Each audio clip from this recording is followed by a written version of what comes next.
Imagine this. It is the coldest morning of 2026. You walk out to your car, your fingers already numb, you turn the key, you crank that heater dial all the way over to the red zone, and what hits you in the face is a blast of Arctic air. Nothing changes. 5 minutes later, 10 minutes later, the engine is hot enough to fry an egg on the valve cover, but the cabin is still a meat locker. So you do what any normal working person does.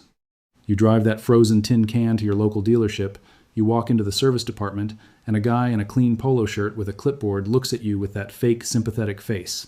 He plugs in his scanner. He disappears into the shop for 40 minutes. And then he comes back and says the words that are about to drain your bank account. Sir, ma'am, it's the heater core. It's dead. It's buried behind the dashboard. We have to rip the entire interior of your car apart, remove the steering column, drop the airbags, pull the center console, and the labor alone is going to be about $2,000. Maybe $2,500 with the part. And you stand there in 2026, with grocery prices already strangling you, with insurance up 40%, with rent eating your paycheck alive, and now this guy in the polo shirt wants $2,000 because cold air is blowing out of a plastic vent. That, my friends, is what I call dashboard extortion. And I am here to tell you that the part inside your car, the part they want $2,000 to replace, is almost certainly not dead. It is choked.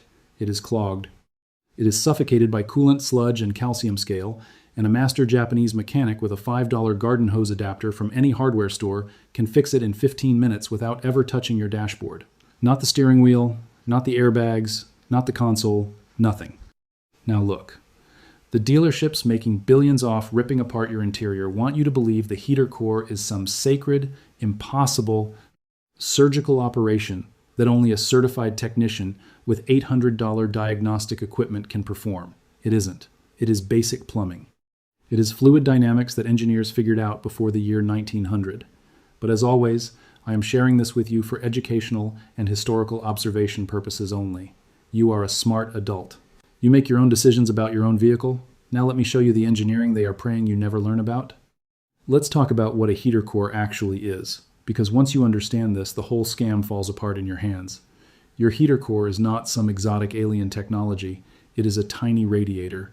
That is all it is. It is a miniature version of the big radiator sitting up at the front of your engine bay. It is a small rectangular box made of thin aluminum or copper tubes with hundreds of microscopic fins stacked between them. The engine pumps hot coolant out of the block. That coolant travels through 2 rubber hoses that pierce the firewall of your car, and it flows into this little radiator that is tucked behind your dashboard. A small electric fan, what we call the blower motor, pushes cabin air across those hot metal fins. The heat transfers out of the metal and into the air molecules, and that warm air gets shoved out of the vents onto your freezing hands. This is called thermal exchange. It is the same principle used in nuclear power plants, the same principle inside your refrigerator, the same principle in your air conditioner, the same principle in every single thermal system ever built since the Industrial Revolution. Hot fluid in, heat transfers to a cooler medium, cool fluid out. Simple, beautiful, 200-year-old engineering. Now here is what the Japanese engineers at companies like Toyota and Honda understood from day one, and what the modern Western service industry desperately wants you to forget. A heater core almost never fails mechanically. It does not break, it does not crack. Those copper and aluminum tubes are surprisingly tough little things. What actually happens is the inside of those tiny tubes gets blocked. Coolant, especially coolant that has not been changed in 5 or 6 years, breaks down chemically, the corrosion inhibitors burn out, the ethylene glycol starts to oxidize. Rust particles from the engine block flake off and circulate through the cooling system. Calcium and magnesium from any tap water that was ever topped into the system precipitate out and stick to the tube walls as hard scale. Aluminum particles oxidize into a brown muddy sludge. And all of that microscopic gunk, that fine sediment, gets pushed by the water pump straight into the smallest, narrowest tubes in your entire cooling system, which happens to be your heater core. The big radiator can handle the gunk because its passages are wider, but the heater core, with its narrow microchannels, becomes a sediment trap, a coffee filter. The flow drops to a trickle. No hot fluid reaches the fins. Thermal exchange collapses, and you get Arctic air pouring out of your vents in January. Hold on a second. If you have made it this far and you are starting to feel that righteous anger rising in your chest, smash the like button right now. Seriously. I need you to do that because YouTube buries content that exposes service industry pricing. The algorithm hates this channel. The dealership lobby has lawyers crawling all over this platform, so a like is a vote. It is a signal. It tells the system that real working people want this information. And tell me down in the comments, has a Stealership ever quoted you over $1,500 just to get heat back in your car? I want to know. I read every single one. The horror stories from this community are the fuel that keeps this channel breathing. Let's talk about the villain. Let's talk about the actual mechanics of how a Stealership turns a 15-minute job into a $2,000 nightmare. When you bring your car in with no heat, the service writer is not thinking about fluid dynamics. He is not thinking about your wallet. He is thinking about flat rate labor hours. In modern dealership accounting, the heater core replacement on most modern vehicles, especially anything built after 2015 with all the dashboard sensors, the airbag wiring, the climate modules, is rated between 10 and 14 flat rate hours. That is the book time. Some luxury models, German cars especially, go up to 18 hours.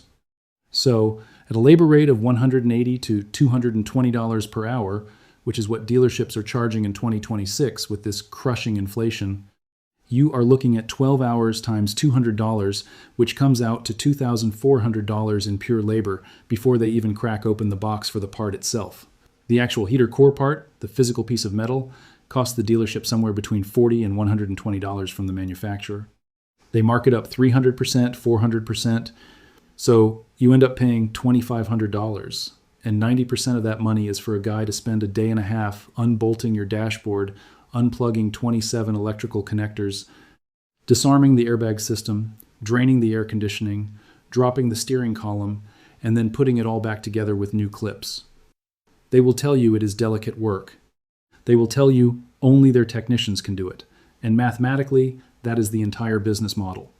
They have engineered the location of the part to maximize labor. That is not a glitch. That is the design. That is planned obsolescence pricing in its purest, most refined form. Why would they ever tell you that you can bypass the entire interior surgery by attaching a $5 garden hose to 2 rubber lines under the hood? They wouldn't. $2,000 walks out the service bay door if you know that. So they don't tell you. The service writer plays dumb. The mechanic plays dumb. The whole system relies on you not knowing basic plumbing. Now, let's get into the real chemistry of why your heater core is clogged in the first place. Because if you don't understand the science, you will just clog it again next year. Coolant, that bright green or pink or orange fluid in your reservoir, is not just colored water. It is a precisely engineered chemical cocktail. It has ethylene glycol or propylene glycol as the base, which lowers the freezing point and raises the boiling point.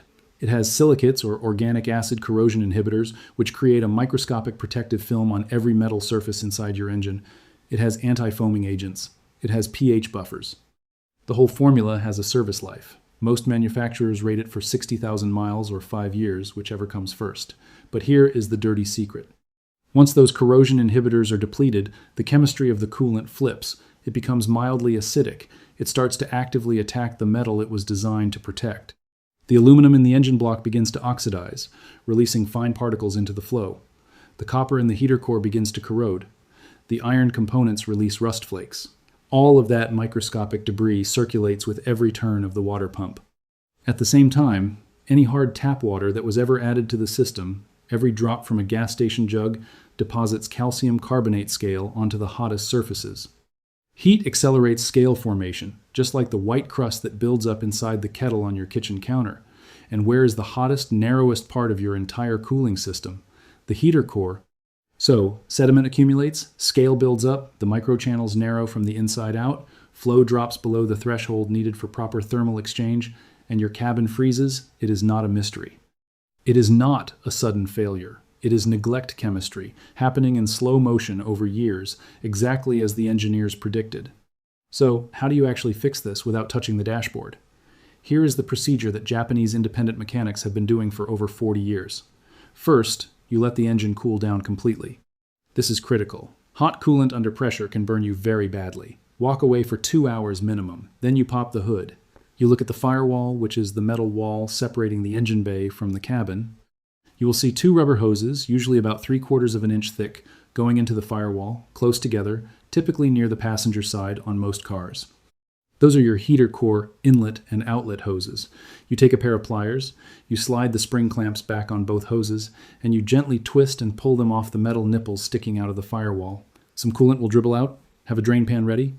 Now you take a cheap garden hose adapter, the kind that costs about $5 at any hardware store, and you connect your regular garden hose to the outlet nipple, which is the one the coolant normally exits from.